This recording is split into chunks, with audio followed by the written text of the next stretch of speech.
he up there for every practice? I don't know, man. It's just something he does. I don't get it. Hey, Screech, you got a good view up there?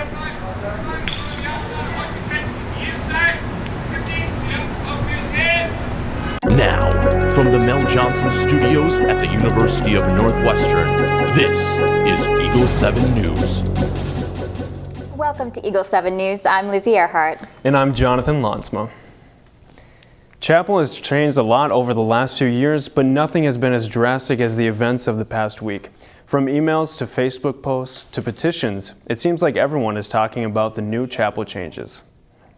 My goal isn't to say, hey, here's how chapel needs to change.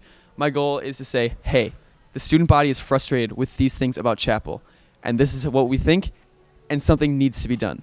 There has been much controversy on campus concerning chapel and whether or not the changes are beneficial. We caught up with Luke Morse to get an inside look on how some students are feeling about the recent changes. There are people who are working in Maha during chapel who are not getting credit because they're working. That's insane. Having 2 days off to mix around with your schedule, which is the excuse that is given, that's not acceptable. That's absolutely not acceptable, especially if they are paying more attention to the chapel than most other people would. Even people who work other jobs and they live on campus. If they live on campus and they have other jobs, they aren't allowed to get exemptions. That's ridiculous. That needs to change. The controversy started because of an email which targeted scanning and scramming and how it has been getting out of hand. As students were waiting in line to scan out of chapel, we got a first look on how they are feeling about the changes. I would say that going to chapel is something that's a priority because we signed the DOC that states that we're going to come to chapel and meet our requirements. So I think it's a good measure because honestly I think it's a sin issue. As a college audience, of course, a lot of people I've heard just kind of think that it's our choice to do such a thing. And so regardless of the dishonesty, this is our schedule, our lives. We're paying for the school. It's one of the big debates. For Eagle 7 News, this is Jonathan Laansma. The student-led petition on change.org is demanding a change in chapel's structure, content, attendance policy, and scanning methods. The petition received more than 500 signatures in the first 24 hours, which makes up more than a fourth of the student body. The chapel administration promises a response to the petition soon. Election Day is less than 2 weeks away, but research suggests that it's young people that rarely get out and vote.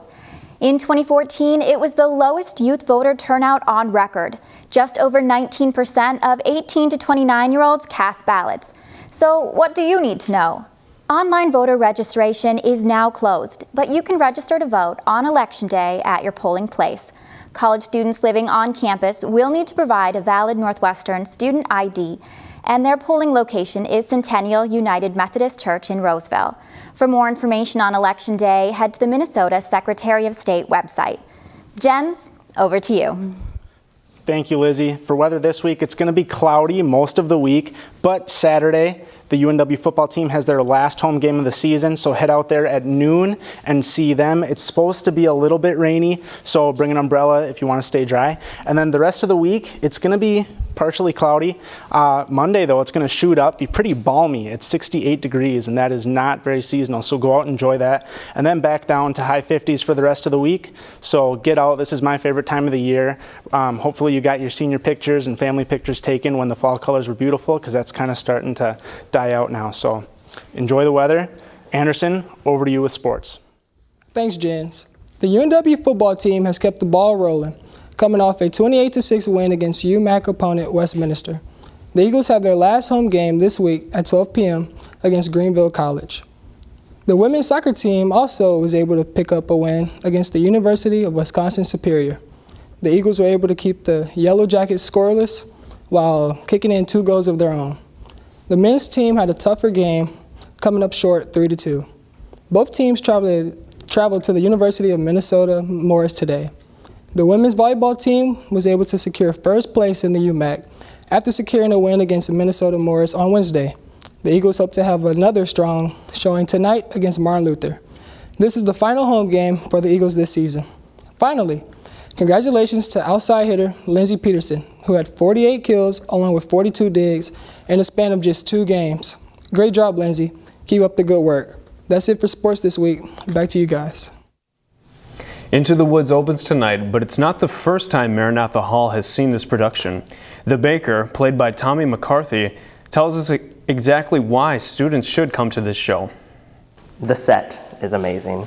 This is actually a production that, if people have seen Into the Woods, they have not seen a version like ours before.